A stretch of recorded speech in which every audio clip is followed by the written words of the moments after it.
ఈరోజు మన ధ్యానాంశం ఏమిటంటే కమ్యూనికేషన్ సండే. ఈరోజు సమాచార ఆదివారం.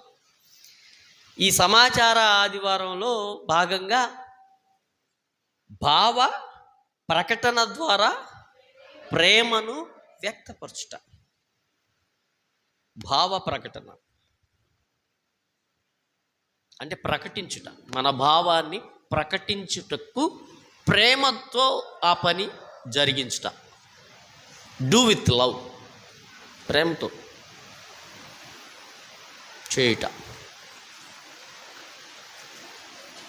కమ్యూనికేషన్ అనేది, సమాచారం అనేది చాలా చాలా ప్రాముఖ్యమైనది. చదువుకునే వాళ్ళకి తెలుసు, ఇంటర్వ్యూలో పరీక్షలు పాస్ అయినా ఎన్ని మార్క్స్ వచ్చినా ఇంటర్వ్యూలో ఉద్యోగం ఇచ్చే ముందు వాళ్ళు ప్రాముఖ్యంగా చూసేది ఏంటంటే కమ్యూనికేషన్ స్కిల్స్ ఎలా ఉన్నాయి ఇతనికి.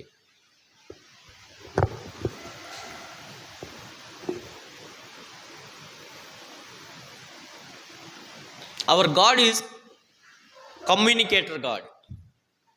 అసలు కమ్యూనికేషన్కి ఆయనే ఆధారం, ఆయనే జనకుడు, ఆయనే ప్రారంభకుడు. కమ్యూనికేషన్ అని అంటే తెలియపరచుట, తెలియచేయుట.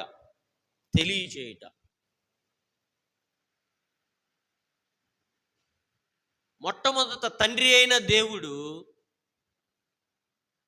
ఏదెను వనములోనికి వచ్చి తను తాను కనబరుచుకున్నాడు కదా, ఆదాముతో ప్రతిరోజు తన గూర్చి తెలియచేస్తూ సృష్టిని గూర్చి కూడా తెలియజేశాడు ఆయన. Hour God father is communicator God. ఆయన మనకి తెలియపరచడానికి, తెలియజేయడానికి, పాపము ద్వారా పతనమైపోయిన మానవులను విమోచించడానికి యేసుక్రీస్తుని భూమి మీదకి పంపాడు. కుమారుడు కమ్యూనికేటర్, కుమారుడు తెలియపరిచేవాడు. హోలీ స్పిరిట్ తెలియపరిచేవాడు. అంటే ట్రియూన్ గాడ్, త్రిత్వదేవుడు కమ్యూనికేట్ చేసేవాడు ఆయన. అసలు దేవుడు త్రిత్వదేవుడు, ఒకే దేవుడు ముగ్గురు వ్యక్తులుగా ఉన్నారు అనడానికి రీజన్ ఏమిటి అనంటే, లాజిక్ ఏమిటి అనంటే, ఆయన ప్రేమ అయి ఉన్నాడు.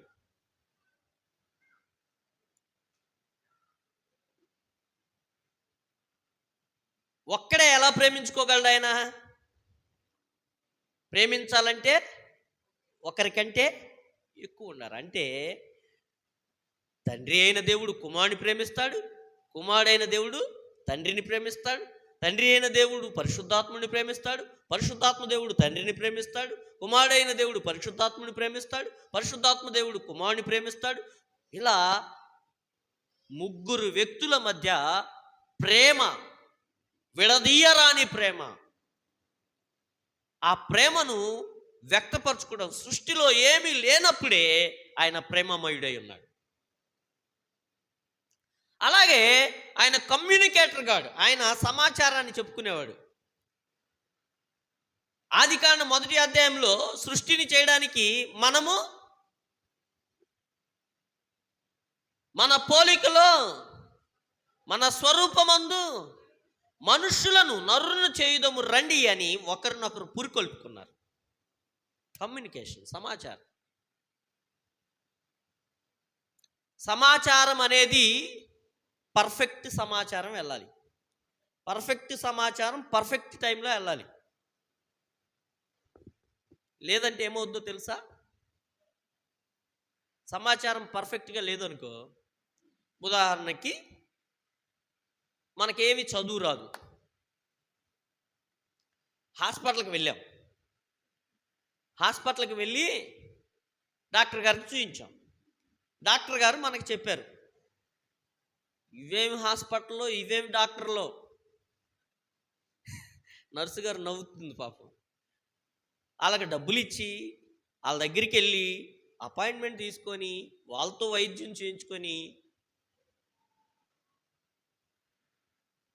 వాళ్ళు ఒక్క ముక్క అర్థం కాదు మనకు చెప్పింది. డాక్టర్ చెప్పిందే అర్థం కాదు, నర్సు చెప్పింది అర్థం కాదు. ఎందుకని? చిర్రుబుర్రులాడతా చిర్రాగ్గా. పాపం అమాయకులైన వాళ్ళకి అలా చిర్రుబుర్రులాడే వాళ్ళని చూస్తే భయం వేసి వాళ్ళు ఏం చెప్తున్నారో వినడానికి మనసు ఉండదు, భయమే ఉంటుంది మనసు నిండా. ఇలా హాస్పిటల్కి వెళ్ళొచ్చి డాక్టర్ గారు మందు వేసుకోమని, ఇదిగో ఇది ఉదయం పరగడుపున వేసుకోండి అని ఈ మందు, మధ్యాహ్నం వేయండి అని ఈ మందు, సాయంత్రం వేయమందని ఈ మందు, మనకు 3 రకాల మందులు ఇచ్చాడు అనుకో, మనకు అర్థం కాక 3 కలిపి ఒక్క పూట వేసేసామనుకో ఏమవుద్ది? డోస్ ఎక్కువైపోద్ది. ఏం జరుగుద్దో తెలియదు. దాన్ని ఏమంటాం? సమాచార లోపం. అంటే సమాచారాన్ని తెలిసిన ఆయన, సమాచారాన్ని ఏ వ్యక్తి అయితే ఈ సమాచారం చేరాలో ఆ వ్యక్తికి చేరవేయడంలో లోపం ఉంది.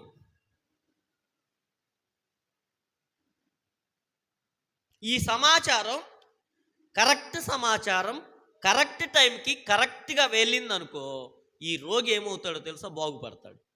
దేవునికి స్తోత్రం. ఈ రోజున ప్రపంచము దేంతో బాధపడుతుందంటే సమాచార లోపంతో బాధపడుతుంది. ఇంకా నేను మీకు హాస్యాస్పదమైన ఒక సంగతి చెప్తాను, వినండి, మీకు అర్థమయ్యేలాగా. ఒక ఫాదర్, ఒక యజమాని బయటికి వెళ్తూ, డ్యూటీకి వెళ్తూ కొత్త షర్ట్ ఒకటి కొనుక్కున్నాడంట. ఆ షర్టు చేతులు బాగా పొడుగైపోయాయి.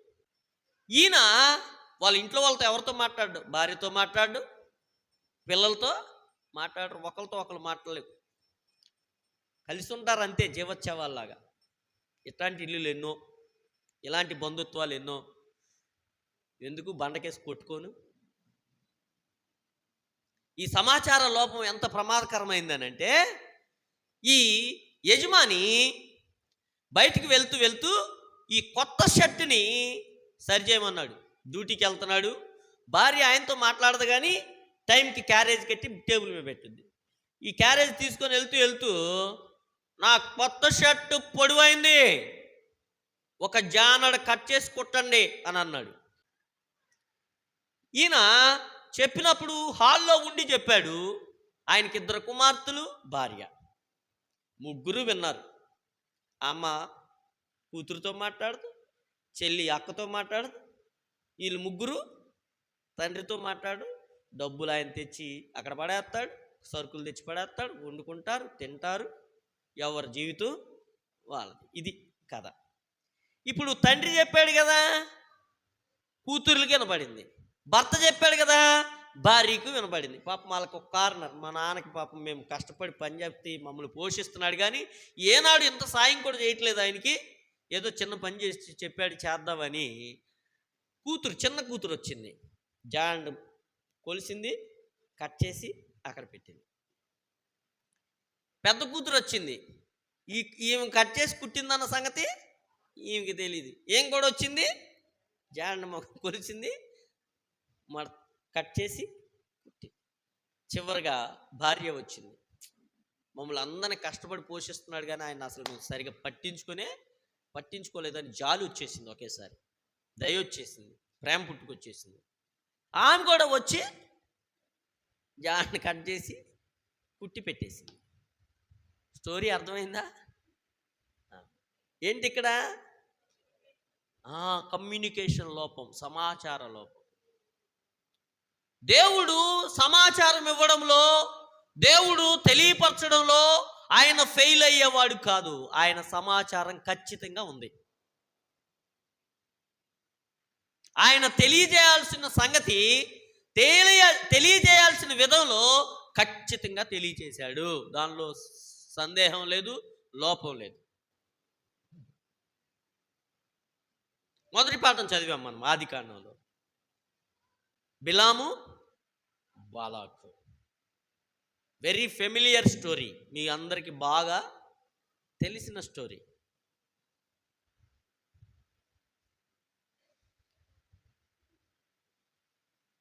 మోయాబు రాజైన బాలాకుకు అర్థమైంది, ఇజ్రాయేలీల దేవుడు సర్వశక్తిమంతుడు, ఇజ్రాయేలీల దేవుడు నిజమైన దేవుడు, ఇజ్రాయేలీల పక్షంగా వారి నిజమైన దేవుడు ఉన్నాడు, వారి దేవుడే వారికి రక్ష, వారి దేవుడే వారికి విజయం అనే సంగతి మోయాబు రాజుకి ఖచ్చితంగా తెలిసింది. అయితే ఇతడేం చేయాలనుకున్నాడంటే ఈ దేవుని యొద్ద నుండి ఆశీర్వాదాన్ని హైజాక్ చేయాలనుకున్నాడు, బైపాస్ చేయాలనుకున్నాడు, దొంగచాటుగా తెచ్చుకోవాలనుకున్నాడు. ఏమనుకున్నాడంటే ఈయన నిజమైన దేవుడే, ఆయన దీవించే విధానం ఏంటంటే తన ప్రవక్తల ద్వారా దీవిస్తాడు, దైవజనుని ద్వారా దీవిస్తాడు, ఆయన సేవ చేసే వారి ద్వారా ఆశీర్వదిస్తాడు. అది వాస్తవమే, కాకపోతే కొంతవరకే వాస్తవం.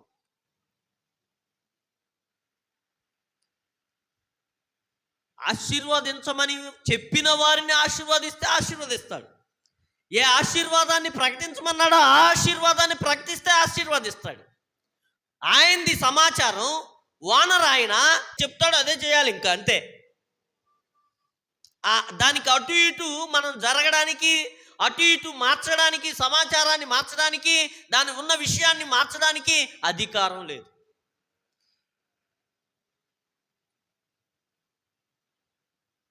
ఏమనుకున్నాడు ఈయన, దైవజనునికి నేను లంచం ఇస్తే, దైవజనుని నేను కొనేస్తే ఇజ్రాయేలీలకి ఇచ్చే దీవెన నాకు ఇచ్చేస్తాడు. ఇది మోయాబు రాజు వేసిన ఎత్తుగడ. మంది మార్బలమునిచ్చి పంపించాడు, నేను రాజుని చెప్పానని చెప్పండి, ఇదిగో ఇంత సొమ్ము ఇస్తున్నానని చెప్పండి. దేవుడు ఒక్కసారి చెప్తాడు. చూడండి, ఈ ఈ సంఖ్యాకాండం 22వ అధ్యాయంలోనికి వెళ్దాం. 7వ వచనం చూడండి. బిలాముకు దేవుని వాక్యం తెలుసు, దేవుడు ఏం చెప్పాడో తెలుసు, ఏం చెప్పాలో కూడా తెలుసు, కానీ తటపటాయిస్తున్నాడు, నిర్ణయం తీసుకోలేకపోతున్నాడు. నిర్ణయం తీసుకోలేకపోవడానికి గల కారణం ఏంటి? డబ్బు. చెప్పండి గట్టిగా, డబ్బు. దేవుడు అంటే లెక్కలేదు, దేవుని మాట అంటే లెక్కలేదు, దేవుడు చెప్పిన మాట లేదు, దేవుడి మీద గౌరవం లేదు.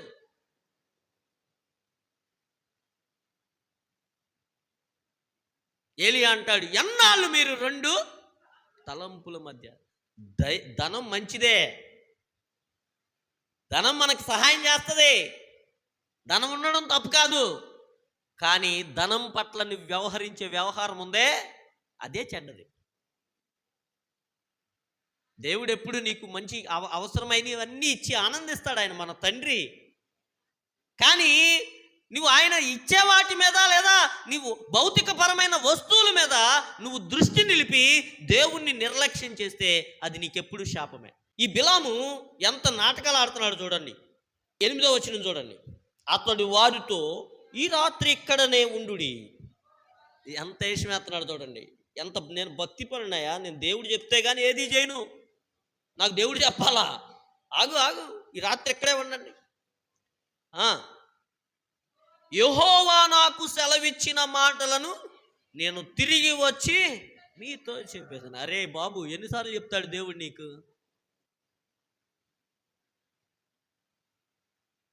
చెప్పాల్సింది చెప్పేశాడు, పూర్తిగా తెలుసు.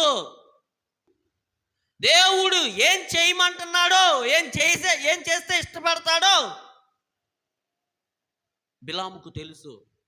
కానీ ఇతను నాటకాలు ఆడుతున్నాడు భక్తి పరులాగా. అబ్బాయి, దేవుడు నా దగ్గరకు వచ్చి ఏదైతే చెప్పమంటాడదే నేను చెప్తా. దొంగ ప్రవచనాలు చెప్పకూడదు. మనం సాతానుగాడు మనల్ని శోధిస్తాడని, రాంగ్ ట్రాక్లోకి తీసుకెళ్తాడని దేవుడు ముందే చెప్పాడు. దేవుడు ఏమన్నాడు? నన్ను అంటు పెట్టుకొని ఉండండి, అది శ్రమైనా, కష్టమైనా, ఇరుకైనా, ఇబ్బంది అయినా నాతోనే ఉండండి, నన్ను చెప్పిన రీతిగా బ్రతకండి అని చెప్పాడు. కానీ బిలాం ఏంటంటే దేవుని యొద్దకు విచారించే పేరుతో నాటకాలు ఆడుతున్నాడు. నిజంగానే ప్రార్థన చేశాడు. ప్రార్థన చేస్తే ప్రభు ఎంత కనికరం కలిగిన వాడు చూడండి. ఆయన ముందే అతనికి తెలిసినప్పటికీ 12వ వచనం చూడండి. అందుకు దేవుడు నీవు వారితో వెళ్ళకూడదు. మళ్ళీ చెప్పాడండి. రాజు ఒకసారి చెప్పిన తర్వాత, రాజు ఒకసారి శాసనం చేసిన తర్వాత అహష్వరోషు రాజు గురించి రాయబడింది. ఎస్తేరు రాణి ఒక శాసనం గురించి చెప్పింది. ఏంటి ఆ శాసనం? అయ్యా, ఆయనకి అనేక మంది భార్యలు ఉన్నారు, నేను రాణి అయినా నా వైపు ఆయన బంగారు దండం చూపందే నేను ఆయనతో మాట్లాడకూడదు. అది చట్టం. ఒకవేళ మాట్లాడితే ఏం చేస్తారు? తల తీసేస్తారు, చంపేస్తారు. ఇది చట్టం నాయనా. అంటే మనుషులు చేసిన శాసనానికే, మనుషులు చేసిన చట్టానికే అంత భయపడితే చక్రవర్తులకే చక్రవర్తి, రాజులకే రాజు, ప్రభువులకే ప్రభు, ఈయన దేవుడు సృష్టికర్త, ఈయన మాటకి ఎంత భయపడాలి మనం? ఉందండి భయం? దైవ భయం ఇంచన్న. దేవునికి భయపడటం నేర్చుకుందుముగాక. అబ్రహాం ఎంత భయపడ్డాడు దేవుడికి? అబ్రహాం ఇంటికి వెళ్ళిపోయాడు. త్రియేక దేవుడు భోజనం చేశాడు, దూడను వధించాడు. దూడ అంటే ఏం దూడ?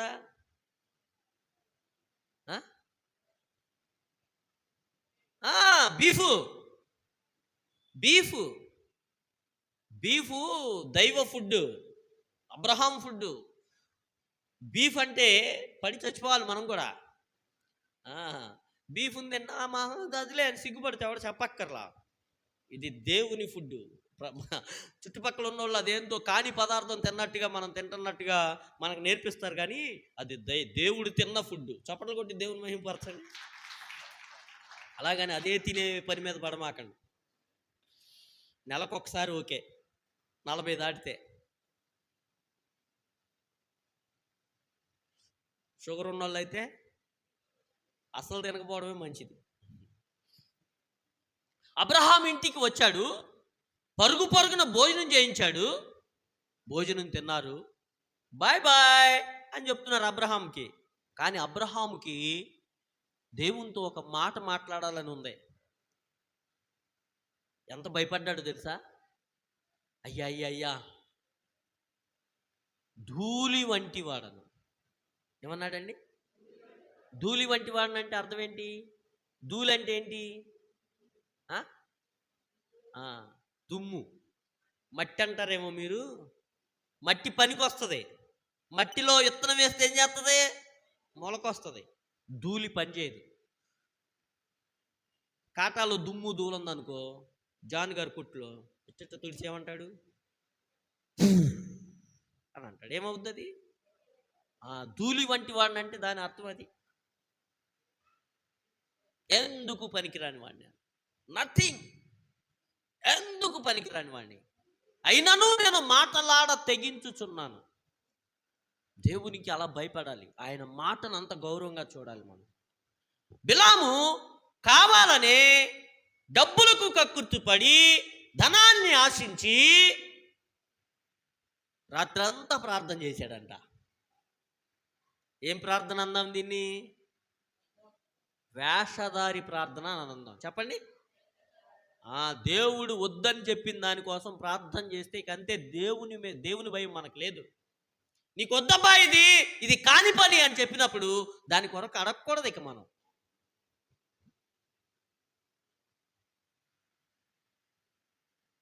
కానీ దేవుడు ఆ ప్రార్థన విని బిలాము దగ్గరికి వచ్చి, నో, నువ్వు వారితో వెళ్ళకు. అయినా సరే మళ్ళీ పంపించాడంట బాలాకు. ఇంకొంచెం డబ్బు ఎక్కువ ఇచ్చి, ఇంకొంచెం పరపతి కలిగే వారిని పంపితే, సరే ఉండండి, ఈ రాత్రి కూడా నేను దేవుని దగ్గర విచారిస్తా. పైగా ఏం చెప్తున్నాడు తెలుసా? 18వ వచనం చదవండి. ఉట్టిదే నాటకాలు. బాలాకు తన ఇంటెడు వెండి బంగారములు నాకు ఇచ్చినను కొద్ది పనినైనను చేయునట్లు నేను నా దేవుడైన యెహోవా నోటి మాట మేరలేను. కానీ ఇతని మైండ్ అంతా ఎట్లా ఉంది? దేవుడు ఓకే, సరే వెళ్ళు అని అంటే చాలు, అబ్బాయి ఈ బంగారం ఈ వెండి ఇదంతా నాదే, ఊరికే ఒక్కసారి ఒక్క టిక్కు ప్రభు దేవుడు పెడితే అబ్బాబ్బా అని అనుకుంటున్నాడు. దేవుడు ఏం చేశాడు తెలుసా?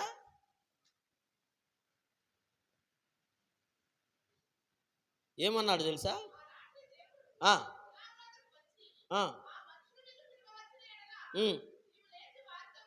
వెళ్ళుమా అని అన్నాడు. దేనికి అన్నాడు? కోపంతో అన్నాడు. మరే పోయి చావు. అరే నేను చెప్పితే మాట నీకు అర్థం కావట్లా, నేను చెప్పిన మాట నువ్వు వినడం లేదు. కొన్నిసార్లు పిల్లలు మమ్మీ చాక్లెట్ కావాలని అడుగుతారు. అడిగినప్పుడు ఆ చాక్లెట్ తింటే దానికి జలుబు, చిన్నపిల్ల తల్లిదండ్రులందరికీ అర్థమవుద్ది. అందుకని చాక్లెట్లు ఏమని చెప్తారు? వద్దమ్మా, నీకు పడదమ్మా, వద్దు తల్లి అని చెప్తారు. అయినా వినలేదనుకో గద్దిస్తాం. అయినా వినలేదనుకో, కింద పడి ఏడుతుంది అనుకో, ఏం చేస్తారు? సరే తిని పడు, రాత్రికి ఏడ్చావా తాట తీస్తానని చెప్పి ప్రేమతో ఇచ్చారా? కోపంతో ఇచ్చారు. అలాగే దేవుడు ఏమన్నాడు తెలుసా? సరే నువ్వు వెళ్ళి చావు అన్నట్లు కోపంతో వెళ్ళమన్నాడు. 22వ వచనం చూడండి. అతడు వెళ్ళుచుండగా దేవుని కోపము రగులుకొను. ఇదంతా మీకు తెలిసిన స్టోరీయేగా. ఆ తర్వాత చూడండి 28వ వచనం. అప్పుడు యెహోవా ఆ గాడిదకు వాక్కునిచ్చెను. బిలాముకి ఎంత చెప్పినా అర్థం కాల, ఎంత చేసినా అర్థం కాల. సరే పో అని అన్నాడు. కానీ దేవుని చిత్తానికి వ్యతిరేకంగా జరిగితే దేవుడు ఒప్పుకోడు, ఎలా చేయడు. యెహోవా దూత, యెహోవా దూత అని చెప్పబడిన ప్రతి చోట ఇక్కడ యెహోవా దూతకు సాగిలు పడ్డాడు బిలాం. అంటే యెహోవా దూతగా వచ్చింది ఎవరు అని చెప్తారంటే వేదాంతులు, యేసుక్రీస్తు కుమారుడైన దేవుడు. ఆయన వచ్చి ఎదురుగా నిలబడి గాడిద కదలలేదు, గాడిదనో కొడుతున్నాడట. గాడిదకు నోరిచ్చాడు దేవుడు. దేవుడు ఎంత గొప్పవాడో చూడండి. అతని స్వరూపంలో చేయబడిన మానవుడు లోబడనప్పుడు ఏం చేస్తున్నాడు? పనికి మనం ఎవరన్నా తిట్టాలంటే దేనితో తిడతాం? గాడిద, అడ్డగాడిద అని అంటాం, పనికి రాని దానికి. కానీ ఈ పనికి రాని దానికి నోరిచ్చి బిలాముకు బుద్ధి చెప్పాడు దేవుడు. చప్పట్ల కొట్టి దేవుని మహిమపరచాలి. కొన్నిసార్లు భక్తి పరులమని, చాలా సీనియర్లమని, మేము గొప్ప దైవజనులమని, లేదా మేము విశ్వాసంలో చాలా సీనియర్లమని అనుకునే వాళ్ళను మనము దేవునికి వ్యతిరేకంగా వెళ్తున్న దిశలో చిన్న పిల్లలతో మాట్లాడిస్తాడు దేవుడు. లేదా ఎందుకు పనికిరారు అని అనుకునే వాళ్ళతో మాట్లాడిస్తాడు దేవుడు. సిగ్గుపడతాం మనం, అప్పుడు సిగ్గుపడతాం. ప్రియమైన దేవుని బిడ్డలారా,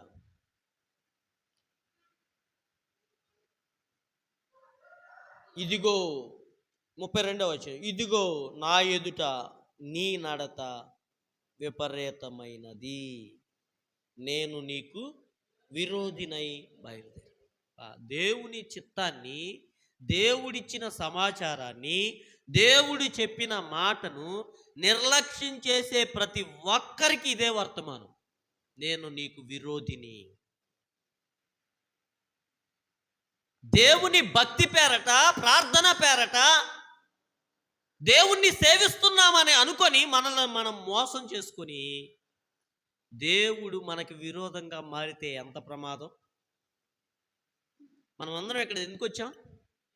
ఆశీర్వాదం కొరకు వచ్చాం. వెరీ గుడ్, దేవుడి ఆశీర్వాదం కొరకు వచ్చాం.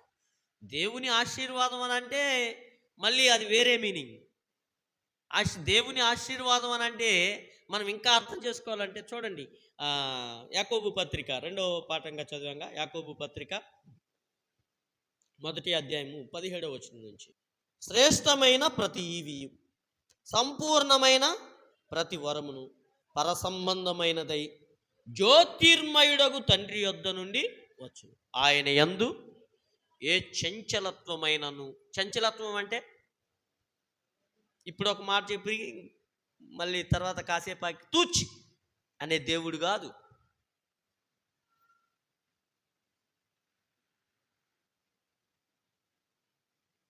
నేను అట్లా అనలా తూచి తూచి తూచి తూచి మీరు ఫ్రెండ్స్తో అంటారుగా,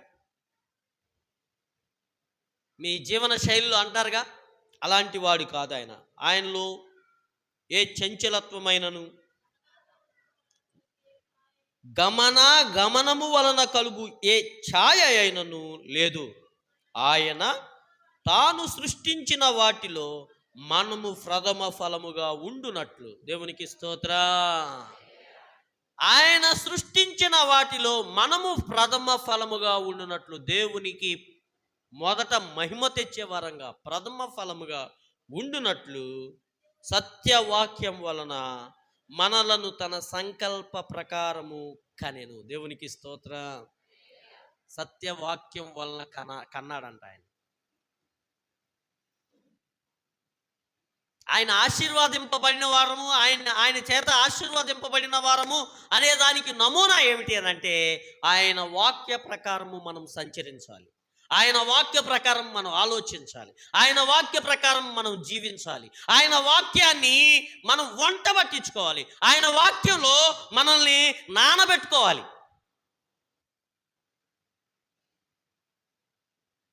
ఆయన వాక్యం చేత మనల్ని కడుక్కోవాలి, ఆయన వాక్యం చేత మనము బలము పొందాలి. ఆయన వాక్యము సబ్బు వంటిది కాదా, ఆయన వాక్యము పాల వంటిది కాదా. పాలు తాగితే ఏమొస్తుంది? సబ్బు రుద్దితే ఏమవుద్ది? మురికిపోద్ది. బలము ఆయన దగ్గరే ఉంది, ఈ వాక్యంలో ఉంది. శుద్ధి ఆయన దగ్గరే ఉంది. దీన్ని మనకిచ్చాడు ఆయన. ఇచ్చి ఏమంటున్నాడు తెలుసా? నా ప్రియ సహోదరులారా, మీరు ఈ సంగతి ఎరుగుదురు గనుక ప్రతి మనుష్యుడు వినుటకు వేగిరపడువాడును, మాట్లాడుటకు. ఎలా ఉండాలంట మనం? నేను చెప్పేది విను, ఇది కదా మన స్టైలు. అవునా? మీ ఇంట్లో మీ వాయిస్ ఏంటండి? మనము వాక్యానికి లోబడాలి. ప్రభు అన్నాడు వినుటకు వేగిరపడువాడు. అందుకే ఒక వేదాంతం ఏమంటాడు తెలుసా? మనకు ఒక నోరును రెండు చెవులు ఇచ్చాడు. అంటే ఎక్కువ వినాలంట మనం. చెప్పండి, నాతో సహా మనందరికీ ఉన్న లోపం ఏంటంటే, నేను చెప్పేది ఈ స్టైల్ మనది. ప్రభు మార్చుకోమంటున్నాడు మనం. ఇప్పుడు వినాలంట మనం. ఎక్కడికి వెళ్ళి? దేవుని దగ్గరికి వెళ్ళి దేవుని వాక్యాన్ని వినాలి, దేవుని వాక్యాన్ని చదవాలి, దేవుని వాక్యాన్ని నేర్చుకోవాలి. వినుటకు వేగిరపడువాడును, మాట్లాడుటకు కోపించుటకు నిదానించువాడునే. ఎందుకనగా నరుని కోపము దేవుని నీతిని. ఇది ఇంకొక భయంకరమైన విషయం. కోపం, మనుషుని కోపము దేవుని నీతిని నెరవేర్చదట. అందుచేత సమస్త కల్మషమును విర్రవీగుచున్న దుష్టత్వమును మాని లోపల నాటబడి మీ ఆత్మలను రక్షించుటకు శక్తి గల వాక్యమును సాత్వికముతో. ఈ బిలామును బాగు చేయగలిగింది ఏంటంటే వాక్యం. ఈ బిలాము పూర్తిగా చెడిపాడు. తన మనసు భ్రష్టత్వంతో పట్టేసింది. దేవుని మాటను దూరం పెట్టేశాడు. ఏం కనపడుతుంది? హృదయం నిండా ఏమి నిండిపోయింది? డబ్బు, పరపతి, వీటితో నిండిపోయింది. ఈ వాక్యం ఏం చేస్తుందో తెలుసా? ఈ వాక్యం దగ్గరికి మనం వచ్చి చేరి నేర్చుకోవడానికి, వినడానికి, వాక్య ప్రకారం దిద్దుకోవడానికి మనం ఇష్టపడితే ప్రతి దుష్టత్వాన్ని, విర్రవీగుచున్న గర్వాన్ని, వీటన్నిటిని లోపలికి నాటుకొని చొచ్చుకొని వాటిని క్లీన్ చేస్తుందట. చప్పట్లు కొట్టాలనిపిలా మీకు? ఏది క్లీన్ చేసేది? వాక్యం, దేవుని వాక్యం. బిలాము దేన్ని తోసేశాడు? వాక్యాన్ని తోసేశాడు, దేవుని మాటను తోసేశాడు. ఎవరు చెప్పిన మాటను పట్టుకున్నాడు? ఒక అన్యజనుడైన బాలాకు చెప్పిన మాటను పట్టుకున్నాడు. ఇప్పుడు బిలామును ఎక్కిరిస్తాం కానీ మన బతుకులోకి ఒక్కసారి తొంగి చూడండి. మీ మీ జీవితాల్లో ముఖ్యమైన ఘట్టంలో, మీకు ప్రాముఖ్యమైన సమయాలలో మీరు ఎవరి మాటను ఆశ్రయిస్తారు? ఎవరి చెవిలో పువ్వు పెడతారు దేవుని మాటనని చెప్పి? కష్టం వస్తే ఈ ఇల్లు మంచిదా కాదా, ఈ మూల మంచిదేనా కాదా? కొంతమంది అయితే బంధువుల మధ్య ఈ ఈ ఈ మూఢనమ్మకాలు ఎంత విపరీతంగా మనల్ని మాలిన్యం చేసేస్తుందంటే, అమ్మో ఈ ఆడపడుచు మా ఇళ్ళ మధ్య ఉంటుంది కాబట్టే మా ఇళ్ళల్లో ఒక్కడొక్కడా, ఎంత అబద్ధమో తెలుసా ఇది? బలహీనులైన వారిని మనం దిక్కులేని వారినే చేర్చుకోవాలని దేవుని వాక్యం చెప్తుంటే, మన రక్త సంబంధంలో ఒకరిని చేర్చుకొని మన ఇంట్లో పెట్టుకుంటే ఎవడు అరిష్టం అని చెప్పేది? సాతాను కాదు? దీనివల్ల ఇల్లు ఏమైపోతున్నాయి? నరక కూపాలు అయిపోతున్నాయి ఒకరి మీద ఒకరికి. దీనివల్లే మేము నీ బొంద దానివల్ల కాదు నాశనం అవుద్ది. వాక్యానికి నీలో చోటు లేనందున, వాక్యానికి చోటు లేనందున. ఇది దేవుడు ఇచ్చినటువంటి సమాచారం అండి. నా మాటే మిమ్మల్ని బ్రతికిస్తుంది, నా మాటే మిమ్మల్ని బ్రతికిస్తుంది. ఈ దేవుని మాటను మనం ఏం చేయాలంట? ప్రేమతో ఒకరినొకరము చేరవేసుకోవాలి. దేవునికి స్తోత్రం. ఒకరి మీద ఒకరము ప్రేమతో ఈ ఈ భావాన్ని, దేవుని భావాన్ని, దేవుని మాటకు ఎదురెళ్ళి, దేవుని చిత్తానికి ఎదురెళ్ళి, దేవుని వాక్యానికి ఎదురెళ్ళి మనము ఆశీర్వాదం. ప్రకటన గ్రంథంలో యోధా పత్రికలో బిలాము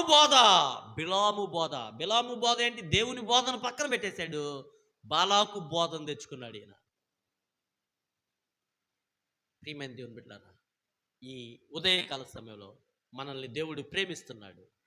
ఆ ప్రేమించిన దేవుడు ఆ ప్రేమతో మనకు వాక్యాన్ని ఇచ్చాడట.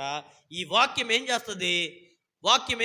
సమస్త కల్మషమును, విర్రవీగుచున్న దుష్టత్వమును మాని లోపల నాటబడినదై ఆత్మను రక్షించుటకు శక్తిగల వాక్యమును సాత్వికముతో అంగీకరించు. సాత్వికంతో అస్సలు లోబడిపోవాలంట దానికి. ఎస్ లార్డ్, ఇప్పటి వరకు నీ వాక్యానికి మేము వ్యతిరేకంగా బ్రతికాం, జీవించాం. నో, మాకొద్దు. నీ వాక్యమే శిరోధారం. నీ వాక్యం తప్ప మాకు ఇంకొకటి అక్కర్లేదు అని 27వ వచనం చూడండి. తండ్రి అయిన దేవుని ఎదుట పవిత్రమును నిష్కల్మషమైన భక్తి ఏదనగా దిక్కులేని పిల్లలను, విధవరాండ్రును వారి ఇబ్బందుల్లో పరామర్శించుటయు, ఇహలోక మాల్యమును తన కంటకుండా తన్ను తాను కాపాడు. సువార్త పాఠంలో కూడా చూస్తాం మనం. సృష్టికర్త అయిన దేవుడు సర్వమును తన మాట చేత జగత్తును అందలి సమస్తమును చేసిన దేవుడు శరీరధారిగా ఈ భూమి మీద ఉన్న కాలంలో వ్యభిచారము చేత పట్టబడిన స్త్రీ ఒకటి ఆయన దగ్గరికి వచ్చిందట. ఆయన మీద నేరము మోపవలెనని ఆయనను శోధించొచ్చు ఈలాగున అడిగిరి. అసలు ఉద్దేశం ఏంటో చూసారా? ఎవరినైతే పట్టుకొని తెచ్చారో, ఎవరినైతే అన్ని వేళ్ళు ఈమె తప్పు చేసిందని చెప్తున్నాయో, వారు కూడా అటువంటి వారై ఉండి ఇటువంటి పాపముతో అసలు సంబంధం లేని పరిశుద్ధుడు, మహాపరిశుద్ధుడైన వాణ్ణి ఆయన మీద నేరం మోపాలనంట.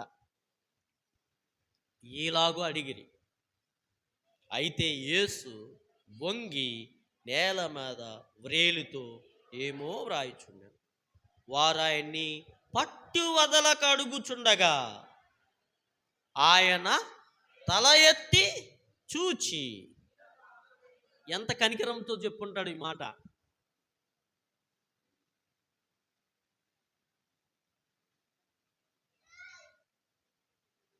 ఆయన వారి వైపు చూచినప్పుడు నిజంగా వారి చూపులు ఆయన చూపులతో కలిపి ఉంటే అక్కడ ఉన్న వాళ్ళందరూ మారు మనసు పొంది ఉండేవాళ్ళు.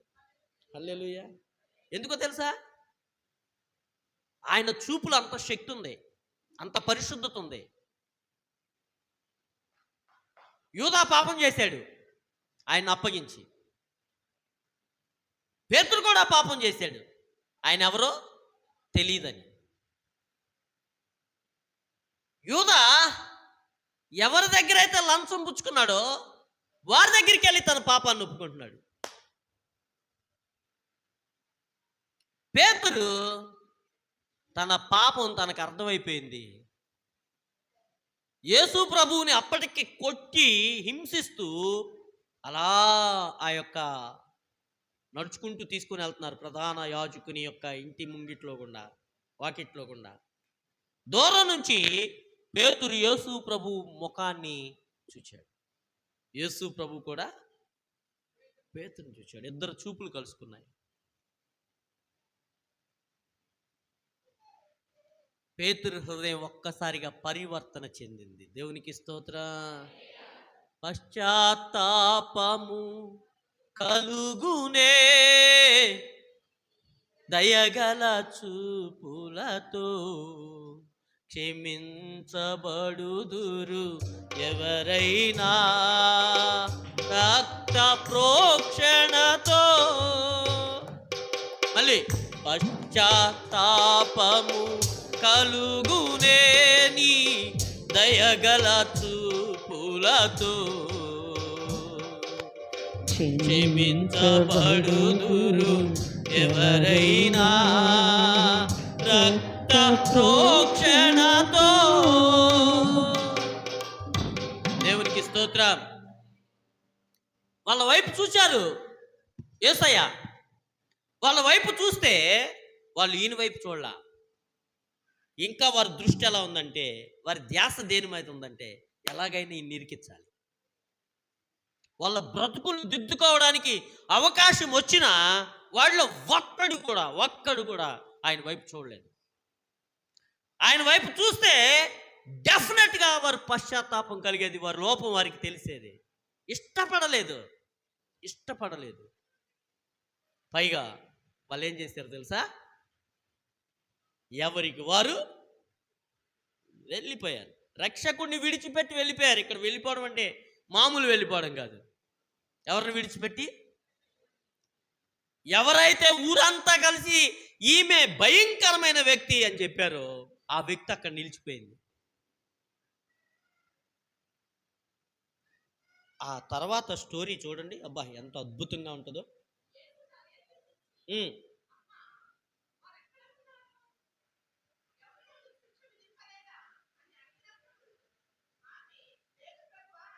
ఆహా, ప్రభువా ప్రభువా అని పిలిచింది ఆయన్ని.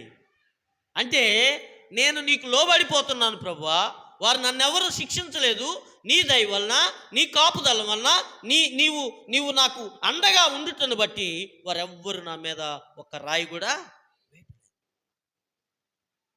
అందుకు యేసు, నేను నీకు శిక్ష విధింపను, నీవు వెళ్ళి ఇక మీదట పాపము చేయుకుమని ఆమెతో చెప్పి. దేవునికి స్తోత్రం. దేవుని వాక్యం ఏం చెప్తుందో తెలుసా? ఏ భేదము లేదు, అందరూ పాపము చేసి దేవుడు అనుగ్రహించు. ఇది వార్త. ఇప్పుడు ప్రేమ ఎక్కడ దొరుకుతుంది?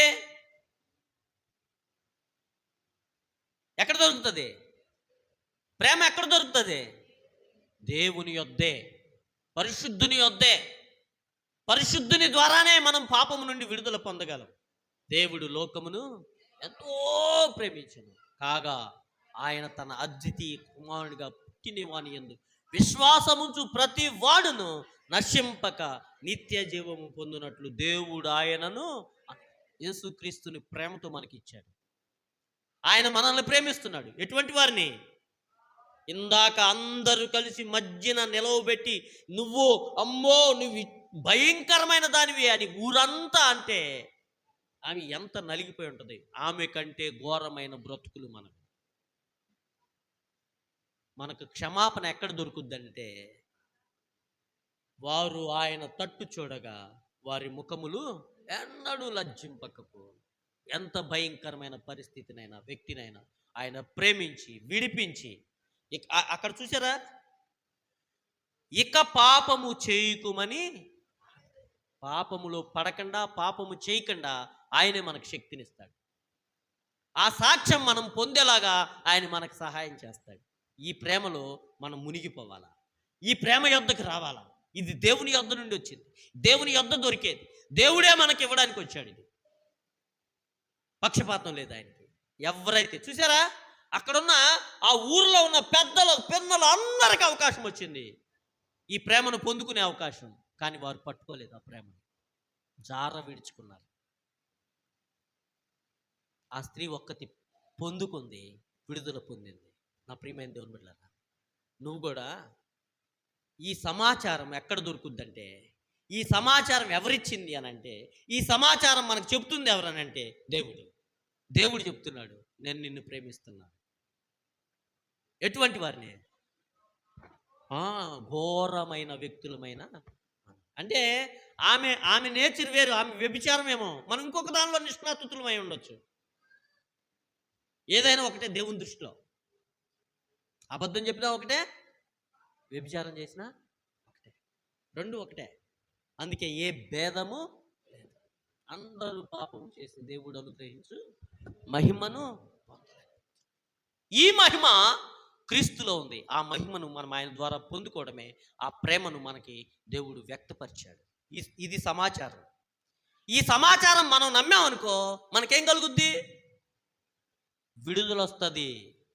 ఈ సమాచారం ఉన్నదన్నట్టుగా దేవుడు నన్ను ప్రేమించి నా కొరకు తన కుమారుడు చనిపోయి నన్ను ఆయన రక్తం ద్వారా, ఆయన శిలువ మరణం ద్వారా నన్ను విమోచించాడు, నేను క్షమించబడ్డాను, ఇలాగే నాకు రక్షణ కలిగింది. ఇది సమాచారం ఉన్నదన్నట్టుగా నువ్వు తీసుకొని నమ్మి విడుదల పొందిన నీవు ఇదే సత్యాన్ని ఏం చేయాలి? ఇతరులకు చెప్పాలి. మార్చకూడదు దీనికి.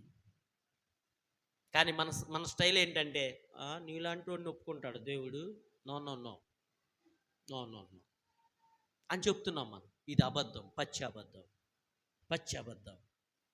అబద్ధం.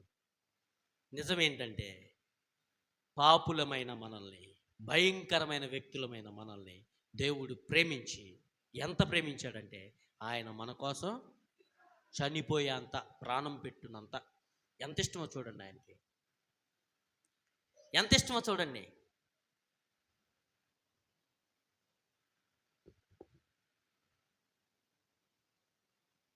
ఎంత ఇష్టమో చూడండి. ఆ ప్రేమను నువ్వు ఒప్పుకున్నావా? ఆ ప్రేమను నువ్వు తీసుకున్నావా? ఆ ప్రేమలో నువ్వు వాలలాడుతున్నావా? దేవుడు నన్ను క్షమించాడు, నా ప్రభువు నన్ను విమోచించాడు, నన్ను రక్షించాడు, నా పాపం తుడిచివేశాడు సిలువలో, నేను క్షమించబడిన పాపిని, నేను క్షమించబడ్డాను, ఆయన పరిశుద్ధత నా మీద కప్పాడు. ఎంత ప్రేమ దేవునికి నేనంటే అనే ఈ సమాచారం లేఖనాల్లో నువ్వు అనువనువున చూస్తావు.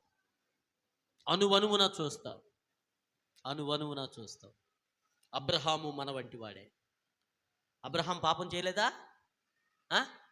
చేశాడు. అంటే పాపం చేయమని కాదు నేను చెప్పేది,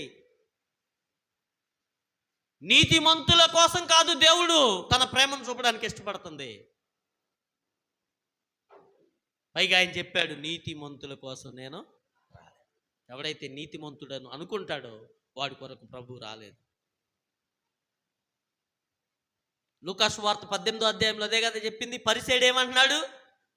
నేను ఈ సుంకరి వంటి వాడును కాదు, దొంగనైనను, వ్యభిచారినైనను, అబద్ధికుడినైనను కాదు, నేను చిన్నప్పటి నుండి నీ కొరకు భక్తితో యథార్థంగా బ్రతుకుతున్నాను, ప్రార్థనాపరుని, నేను నీ కొరకు గుళ్ళు కట్టించా, నీ కొరకు పేదలను పోషించా, నీ కొరకు అది చేశా, ఇది చేశా అని తన గురించి తాను డంబాలు కొట్టుకుంటూ తన నీతి మీద ఆధారపడ్డాడు. ఇంకొక వ్యక్తి ఉన్నాడు సుంకరి, ఏమని ప్రార్థన చేశాడు? నీ వైపు చూచుటకైనా నాకు అర్హత, కన్నులెత్తి ఆకాశం తట్టు కన్నులెత్తి చూడడానికి కూడా నాకు అర్హత లేదని నోటి మాటతో కాదు గుండెలతో కొట్టుకుంటున్నాడు, రోధిస్తున్నాడు. ఎవరిని నీతిమంతుడిగా ఇచ్చాడు ప్రభు? సుంకర్ని నీతిమంతునిగా చేశాడు ప్రభు. దేవునికి స్తోత్రం. హల్లెలూయా, హల్లెలూయా. ఇదే దేవుని ప్రేమ. ఆ ప్రేమ ఆ ప్రేమ ఎవరికి అవసరం అంటే పనికి మాలిన పాపులకు అవసరం. ఎవడని నేను పనికి మాలినాడని గ్రహిస్తాడు, వారికి అవసరం. ఇదే సమాచారం దేవుని యొద్ద నుండి మనకు వచ్చింది. ఈ సమాచారాన్ని నువ్వు పొంది నమ్మి దిద్దుకొని అనేకులకు, నీ ఇంటి వారికి, నీ ఇంటి పక్కల వారికి, నీ సమాజంలో ఉన్న వారికి, నీ రక్త సంబంధికులకు, నీ ఇరుగు పొరుగు వారికి, నువ్వు ఏ స్థలంలో పనిచేయడానికి వెళ్తున్నావు ఆ స్థలంలో ప్రభు ప్రేమను ప్రకటించేవాడవుగా, దానవుగా ఉండాలని ప్రభు పిలుస్తున్నాడు. ఇదే కమ్యూనికేషన్. ఈ కమ్యూనికేషన్ మనం పర్ఫెక్ట్గా తీసుకొని, ఈ పర్ఫెక్ట్గా ఉన్న కమ్యూనికేషన్ని ఎవరి దగ్గర నువ్వు అలా ఉండాలి, ఇలా ఉండాలి, అది చేయాలి, ఇది చేయాలని వాగొద్దు. ఏం చెప్పాలంటే దేవుడు నిన్ను ప్రేమిస్తున్నాడు, దేవుడు నీ కోసం చచ్చిపోయాడు, చచ్చిపోయేంత ఇష్టం దేవుడికి నువ్వంటే అనే ఈ సత్య సువార్తను ప్రజలకు చేరవేసే వారంగా మనమందరము ఉందుముగాక. మోకరించండి, ప్రార్థన చేసి చిన్న ఆలోచించే. ప్రభు మన కోసం సిలువుపై ఘోరమైన మరణం పొందితే పరిశుద్ధ ఆంద్రేయ సిఎస్ఐ సంఘ సభ్యులు కనీసం మోకరించడానికి కూడా 10 సార్లు ఆలోచించేవారై ఉన్నారు. ఇది భావదారిద్ర్యం, ఇది భావదారిద్ర్యం. మోకరించి చిన్న ఆలోచన చేసుకుందాం, మనల్ని మనం పరీక్ష చేసుకుందాం. ఇదిగో దేవుడిచ్చిన సమాచారాన్ని, దేవుడిచ్చిన వాక్యాన్ని పక్కన పెట్టుకొని ఇదే సత్యమని దాన్ని అంగీకరించి వెంబడించే వారంగా ఉన్నామా, లేదంటే బిలాము వలె దేవుని మీద తిరుగుబాటు చేసి ఇదిగో నువ్వు అది చెప్పావు కానీ మళ్ళా నాకు వీళ్ళు ఇలా అడుగుతున్నారు, చెప్పు ఏం చేయమంటావు అని దేవుని యొద్దట మనము వేషధారణతో కూడిన భక్తి చేసే వారంగా ఉన్నామేమో ఒక్కసారి మనల్ని మనం పరిశీలన చేసుకుందాం, పరీక్షించుకుందాం. వాక్యమే మన జీవితాన్ని కడుగుద్దని, విర్రవీగుచున్న దుష్టత్వాన్ని కడిగి పారేస్తుందంట వాక్యం.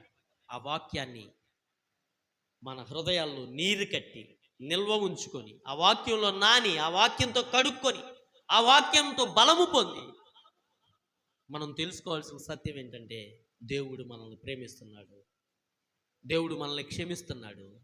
క్షమించబడిన మనము ఆయన కొరకు శుద్ధ హృదయంతో ఆయన వెంబడించాలి, ఆయన్ని పోలి నడుచుకోవాలి అనే సత్యం ద్వారా మనం పురికొల్పబడ్డాం, హెచ్చరించబడ్డాం. ప్రభువా ఇదిగో నాయన, నన్ను క్షమించినందుకు వందనాలు. నీ వాక్యాన్ని మలచకుండా ఉన్నది ఉన్నట్లుగా నేను గ్రహించి నీ వాక్య ప్రకారం జీవించడానికి నాకు శక్తిని దయచేయ ప్రభు అని మనమందరము దేవుని వైపు చూచి అడుగుదాం, ప్రార్థన చేద్దాం.